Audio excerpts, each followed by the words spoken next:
তোমাকে বলবো, কারণ তুমি জেনে গেছো।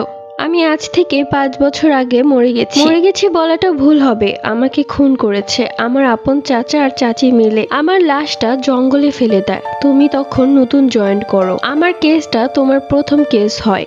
তুমি কোনো ফলই পাওনি তদন্ত করে। পরে আমাকে তুমি বেওয়ারিশ লাশ হিসেবে কবর দিয়ে দাও। আর তখন থেকে আমি তোমার পেছনে আছি। আমার জিদ হচ্ছিল তোমার প্রতি। তুমি গোয়েন্দা হয়েও খুঁজে পেলে না আমার খুনিদেরকে। তারপর তো তুমি জানোই। এখন চলে যাও আমাকে ছেড়ে। আমি তোমার চাচা চাচিদের শাস্তির ব্যবস্থা করছি। তার লাগবে না, আমি নিজেই তাদের শাস্তি দিচ্ছি। তাহলে আর কি চাও? তোমাকে, তোমার ভালোবাসা আমাকে পাগল করেছে। এটা সম্ভব না মায়া। তুমি একটা আত্মা। জানি। আমি চলে যাব আমাদের বিয়ের 1 বছর পূর্ণ হতেই।